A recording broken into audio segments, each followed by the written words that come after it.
Gratitude is not merely a feeling. It is a transformation of the heart, a shift in perception that changes the quality of one's existence.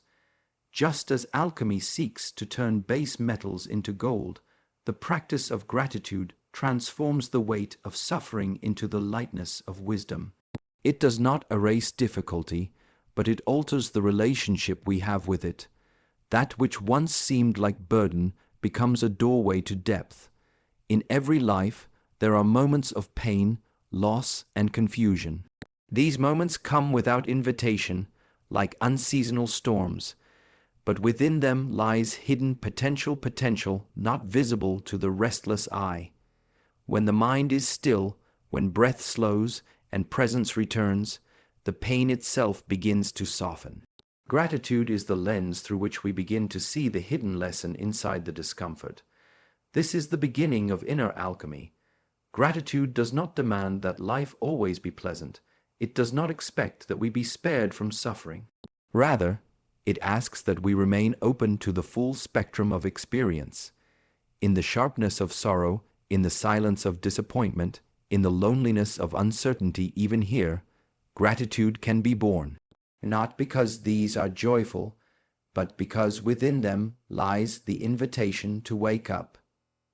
Just as the body grows stronger when it is tested, the spirit becomes more luminous when it is stretched. Gratitude is the practice of acknowledging the forge that tempers the blade. When we give thanks for the fire, not just the warmth, but also the burn, we are stepping beyond reaction into mastery. We are not simply living, we are learning to live consciously. Many search for peace in external forms, possessions, achievements, recognition. But these are like clouds passing across the sky, shifting, changing, never still. Gratitude anchors us in something deeper. It reveals that peace is not the absence of trouble, but the presence of understanding. What we resist persists. What we accept with clarity transforms. To be grateful is to participate in life without resistance, to witness the ordinary with reverence, to drink from the same cup each morning and still say, "This is enough." In this way, gratitude becomes a sacred ritual, not something performed out of politeness, but something lived with devotion. Every step becomes lighter, because the heart is no longer burdened by what it lacks. When one begins to practice gratitude in this way, there is a change not just in emotion, but in energy. You begin to radiate differently. You speak with less urgency. You listen with more patience. Gratitude reorders the internal landscape. It teaches the heart to bow, not out of weakness, but out of respect for the mystery of this human journey. Gratitude, then, is not a reaction to fortune. It is a stance of strength. A warrior bows to the moment, not because he is defeated, but because he understands that nothing is owed, everything is given. In this bowing, the transformation occurs. The base metal of hardship is slowly turned to the gold of wisdom. This is the work of inner alchemy. Before gratitude can blossom, awareness must awaken. It is not possible to feel thankful for what one has not truly seen. The eyes may be open, yet without awareness, they remain blind. We pass by miracles each day, the breath moving through the body, the warmth of sunlight on the skin, the presence of another being beside us, but without awareness, they remain invisible. Awareness is the art of returning. Returning to what is, not what was, not what might be, but what is here now, this moment, this breath, this sensation. When one becomes aware, even the simplest object reveals depth. A bowl of rice, a drop of rain, the sound of the wind through the trees, each becomes an opening to presence. Gratitude cannot grow in distraction. It needs the soil of stillness. Most of the time, the mind is consumed by thought, memory, expectation, judgment, fantasy. These are the veils that obscure what is real. When awareness is clouded, life becomes something we chase. something we look. But when the fog lifts, we see clearly again. And in that clarity, there is no need to search for reasons to be grateful. They are already there, quietly waiting. Gratitude is not something to force. It is something that arises naturally when awareness deepens. As the monk drinks his tea, he feels the warmth not only in his hands, but in his heart. He does not need anything more. In this moment, the tea is enough, not because it is rare or perfect, but because he is fully present with it. Awareness makes the ordinary sacred. To become aware is to step outside of one's own mind. To see without labeling, to observe without controlling, this is not passive. It is a profound discipline. It requires training to stay rooted in the present, to not be pulled by desire or aversion. Awareness is the sword that cuts through illusion. And in the space that follows, gratitude can breathe. A grateful mind is not a busy mind. It is not cluttered with what should be or what could have been. It is spacious. It is silent. From this silence, appreciation rises not because conditions are perfect, but because one has finally arrived in the moment. And in the moment, there is always something to bow to. Many think gratitude is a reaction to fortune, but the wise see it as a result of attention. When you truly see your life, you do not need to be reminded to be thankful. The awareness itself opens the heart. It reveals how little is needed to feel complete. When one is deeply aware, even a breath feels like a gift. So the practice is simple, though not easy. Return to the body, return to the breath, observe what is here. Every moment is a doorway, but only the aware can enter. Only the one who sees clearly can touch the power of gratitude that is already present, hidden beneath the noise. Simplicity is often misunderstood. Many think it means the absence of choice, the removal of comfort, the denial of beauty. But simplicity is not poverty. It is clarity.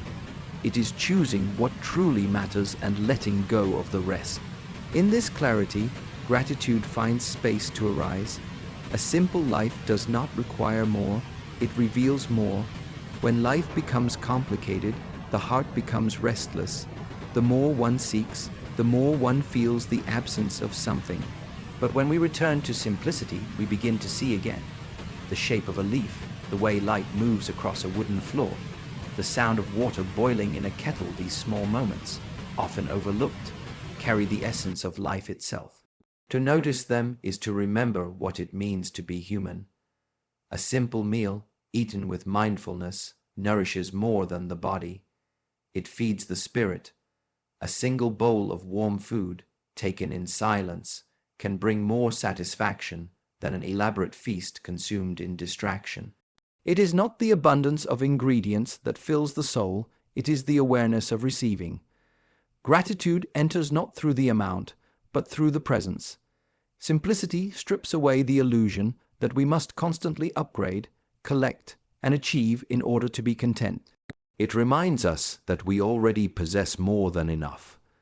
When the mind is quiet and the senses are awake, we see how generous life already is. The warmth of clothing, the steadiness of the ground beneath our feet, the breath flowing in and out, each is a silent blessing. Children understand this naturally. Give them a stick, a stone, a puddle of water, and they find joy, not because these things are extraordinary, but because their minds have not yet been trained to overlook what is near. Simplicity allows us to return to this state not childish, but childlike, where wonder is accessible and gratitude is effortless. The pursuit of more often blinds us to what is already here. When one steps back from the chase, there is space to appreciate what remains. A small room can feel spacious when the mind is not crowded. A quiet moment can feel rich when the heart is not craving noise. Gratitude thrives in this simplicity not because there is less, but because there is enough. Nature lives in simplicity. A tree does not strive to be a forest. A river does not rush to become the ocean. Each fulfills its nature without comparison. In this, they express completeness. When we align with this rhythm, we begin to see that the simple act of being, breathing, standing, listening is already a form of fulfillment. Gratitude grows not from acquiring more, but from needing less. To live simply is to live in rhythm with truth. There is nothing to impress, nothing to prove. In this state, every gesture becomes meaningful, every object is treated with respect, every encounter becomes sacred, and within this sacredness, gratitude blooms not loudly, but gently like a flower opening to the morning sun. The mind is like a wild horse, powerful, swift, and unpredictable. Left untrained, it drifts from thought to thought, reacting to every impulse, pulled by desire, fear, memory, and fantasy. Discipline is not about suppression, it is about direction. Just as a rider does not break the horse but guides it, we do not fight the mind, we train it.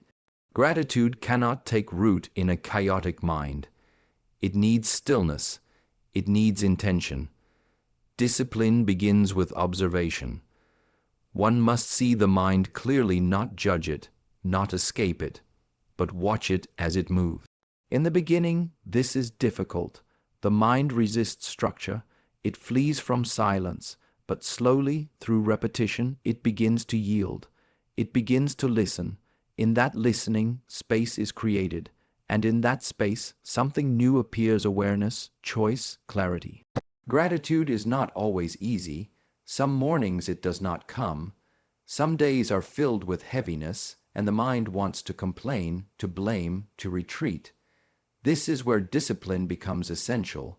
To practice gratitude on the hard days is to train the spirit. When you can see the gift in discomfort, you are no longer ruled by the conditions of the world. You are rooted within. Training the mind is not about achieving perfection. It is about returning, again and again. When the mind wanders, bring it back.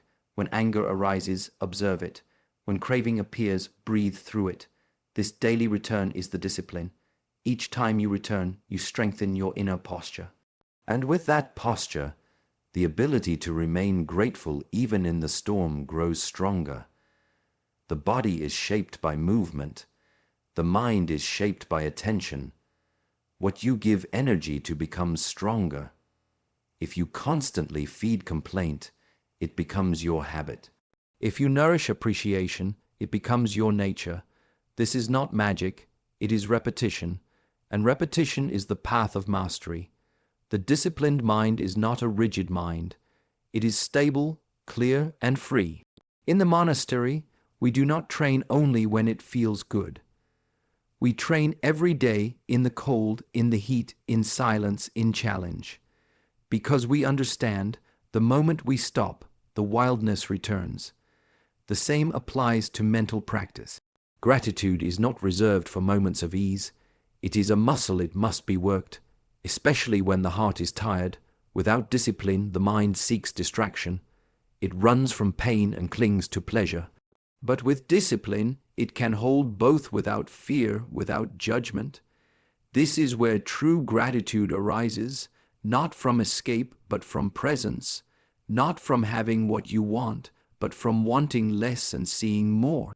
To train the mind is to take responsibility for one's inner world.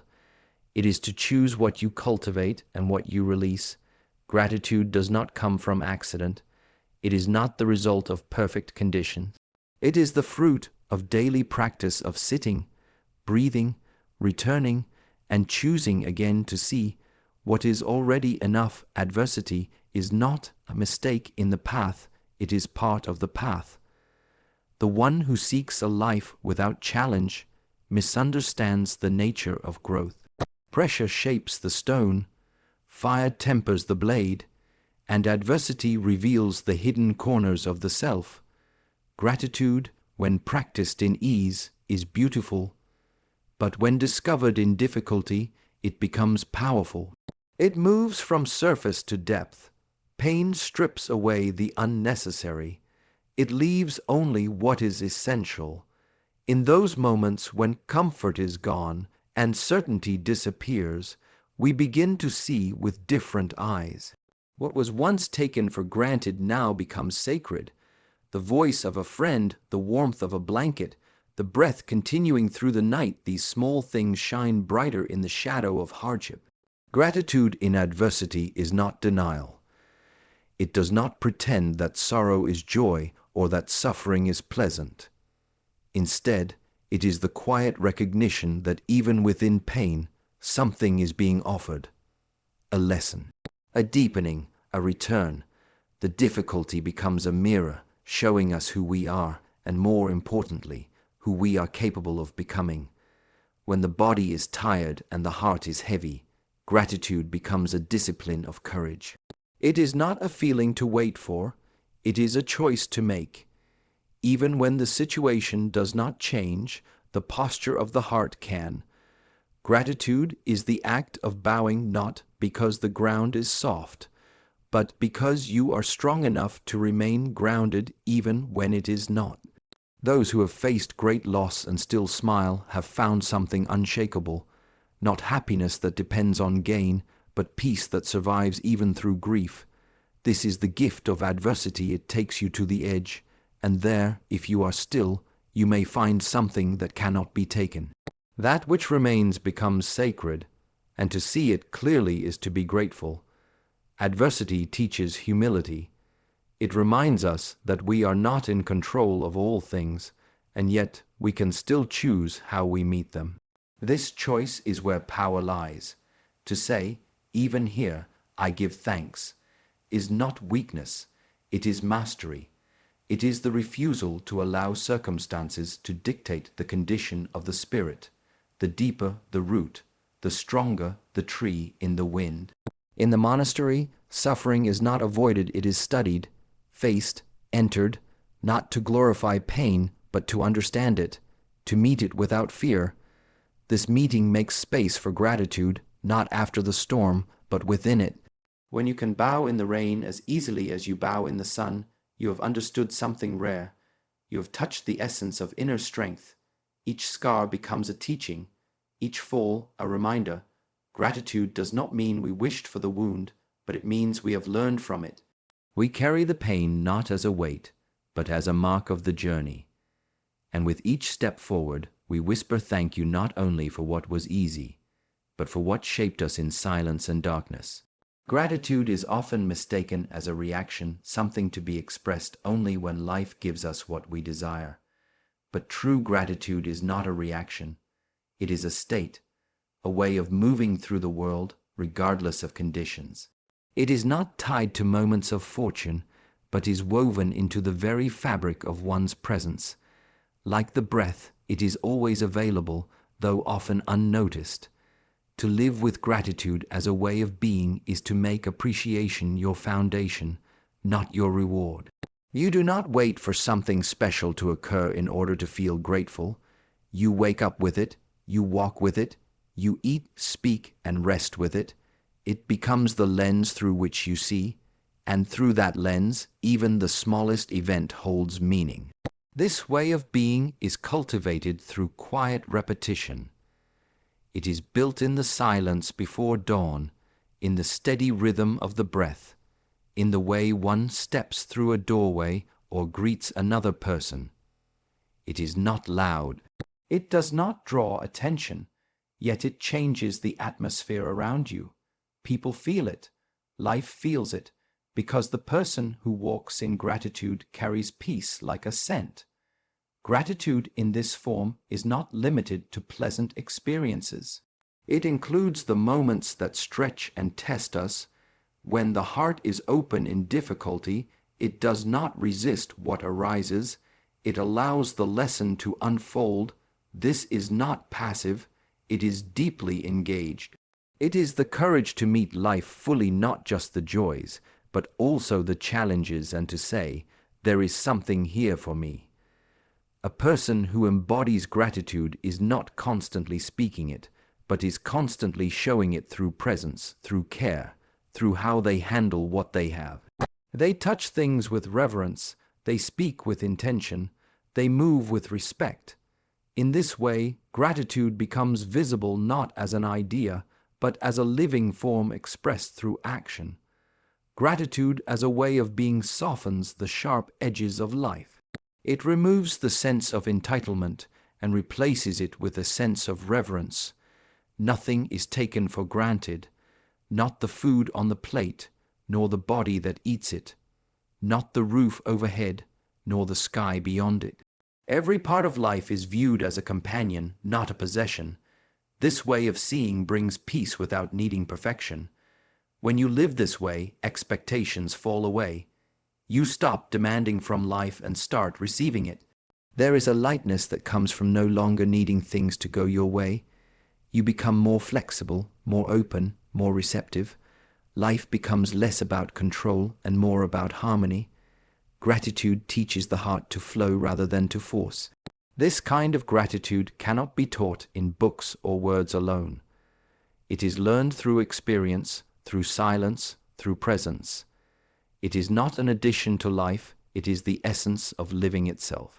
Not something you do now and then, but something you become in each breath, with each step, through each moment that passes without needing to be more than what it is